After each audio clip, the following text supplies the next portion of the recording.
మంత్రానికి చింతకాయ కాదు కదా యంత్రం కూడా రాదు. రాలుతుందని ఎవరని చెప్తే అది మోసం చేయడు. ఆయిల్ సుక్కకి నెత్తి రోసుకుంటే కాస్త అందంగా కనపడుతుంది కానీ నోట్లేస్తే సచిన్ శివం ఎట్లా లేచి నిలబడదు. తాయెత్తు కడితే ఏమవుతుంది, ఏం తగ్గుతుంది?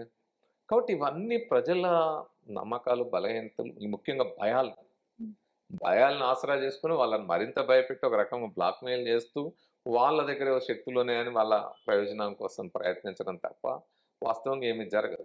అంటే యాక్చువల్‌గా మీ గతంలో మీరు చేసిన ఇంటర్వ్యూలు గాని, మిమ్మల్ని కలవడంలో గూడా మీరు ఎక్కువగా నమ్మేది సైన్స్, మొత్తం సైన్సే తప్ప దైవం గాని, శక్తి గాని ఏది లేదన్నట్టుగా మీరు చెప్పడం జరిగింది.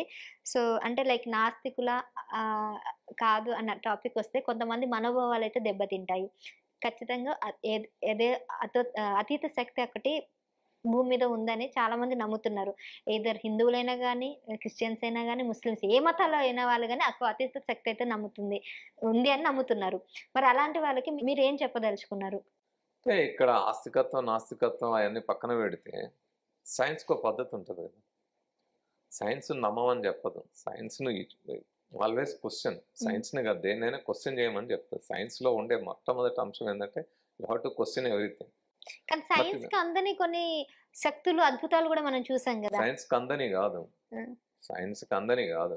సైన్స్‌కి అందని అనే అంశం కరెక్ట్ కాదు. సైన్స్‌కి అందడానికి 450,00,00,000 సంవత్సరాల దూరంలో ఉండి యూనివర్స్ ఇమేజ్ తీస్తున్నారు. హ్మ్. మోసం చేసేదాన్ని, ఒక బ్లఫింగ్ చేసేదానికి అనేక పద్ధతుల్లో దాన్ని కూడా కనిపెట్టారు. ఇప్పుడు మీరు చెప్పే శక్తులు చాలా నేను బయట చేసి చూపెడతా కదా! ఆ! నేను ప్రాక్టికల్‌గా చేసి చూపెడతా కదా! నా దగ్గర ఏం మాయ మహిమ ఉండదు కాదు కదా! అవును. సో, అది ఎలా చేస్తారు ఏమిటనేది ఒక సైంటిస్టు ఒక సత్యాన్ని అన్వేషించే ప్రయత్నం చేస్తారు. హ్మ్. కానీ వీళ్ళు చేసే మోసాలను కనుగొనాలంటే మళ్ళీ ఆయన ఇటు తిరగాలి. హ్మ్. ఆ ప్రయత్నం వాళ్ళ పని వాళ్ళు చేస్తుంటారు. కాబట్టి అవి ఎలా మోసాలు చేస్తారు, అందులో ఏం జరుగుతది, ఏ శక్తి ఏంటిది అనేది మనం తెలుసుకొని చెప్పగలం.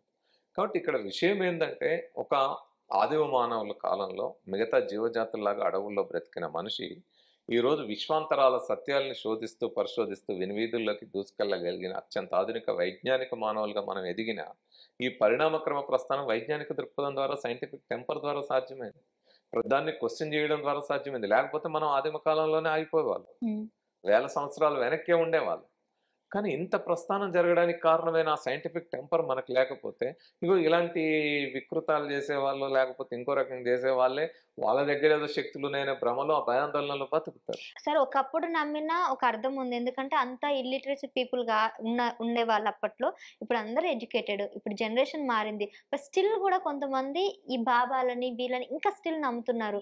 వాళ్ళకి వేల వేల విరాళాలు ఇస్తున్నారు, వెళ్తున్నారు. అంటే ఈ భయం పుట్టుకొచ్చేస్తుంది. వీళ్ళు చెప్పింది నిజమే అని నమ్మిన పరిస్థితులొస్తున్నాయి. ఎందుకంటారు? అంటే మనం ఆలోచన శక్తి అక్కడికే ఆగిపోయిందా? లేకపోతే వాళ్ళు మనల్ని కంట్రోల్ చేసే కేపబిలిటీ వాళ్ళ దగ్గరుందా? కేపబిలిటీ ఏం లేదు. వాళ్ళు మన బలహీనతే వాళ్ళ బలం. హ్మ్. ఏ మతం వాళ్ళకైనా. అంటే మతంలో ఉండి ఇలాంటి మోసాలు చేసే వాళ్ళకి ఎవరికైనా మన బలహీనతే వాళ్ళ బలం. అంతే తప్ప వేరేం లేదు. మీరు చెప్పినట్టు చదువుకున్న చదువు బాగా పెరిగింది గదా! పెరిగిన తర్వాత ఈవెన్ సైన్స్ అండ్ టెక్నాలజీ గూడా చాలా పెరిగిపోయి మన జీవితంలో భాగమైపోయింది. కానీ విషయం ఏందంటే నాకనిపిచ్చేది చదువుకున్న వాళ్ళకంటే చదువుకోని వాళ్ళలోనే రేషనల్ థింకింగ్, సైంటిఫిక్‌గా కొద్దిగా క్వెషన్ చేయడం వాళ్ళలోనే ఎక్కువుంటది. ఇట్లా అయితాదిరా అంటారు. ఈళ్ళు చదువుకున్న అంటే మన చదువు ఏమైపోయిందంటే, కేవలం క్వెషన్ ఆన్సర్స్ బై హార్ట్ చేసి బట్టి బట్టి పరీక్షలు రాయడమే అయిన పరిస్థితి ఉంది. ఈరోజు మీరు చూస్తే కాలేజీల్లో చదివేవాళ్ళు సైన్స్ చదువుతారు. టెస్ట్ ట్యూబ్ జీవితంలో చూసుంటరాళ్ళు. హ్మ్. పట్టుకొని అస్సలుండరు. వాళ్ళు పరీక్షల్లో, ప్రాక్టికల్స్‌లో 30 out of 30, 29 out of 30 marks ఎట్లొస్తాయి? అసలు నువ్వు టెస్ట్ ట్యూబే చూడకుండా ప్రాక్టికల్స్‌లో ఎట్లొస్తాయి? థియరీ అంటే బై హార్ట్ చేసినావు. సో, అట్లాంటి చదువులు చదివిన వాళ్ళు. అట్లాంటి చదువులు చదివిన వాళ్ళు ఇగ మూఢనత్వంలో ఉండకుండా, రెండో చిన్నప్పటి నుంచే మనం పిల్లల్ని పెంచేటప్పుడు ఏ మతమైనా కూడా భయంతో పెంచుతాం. బూచాడొస్తాడు, దెయ్యం వస్తది, సాతానొస్తది, సైతానొస్తది. ఇట్లాంటి భయాలతో పెంచుతాం. ఈ భయమే, మన భయమే వాళ్ళ బలం.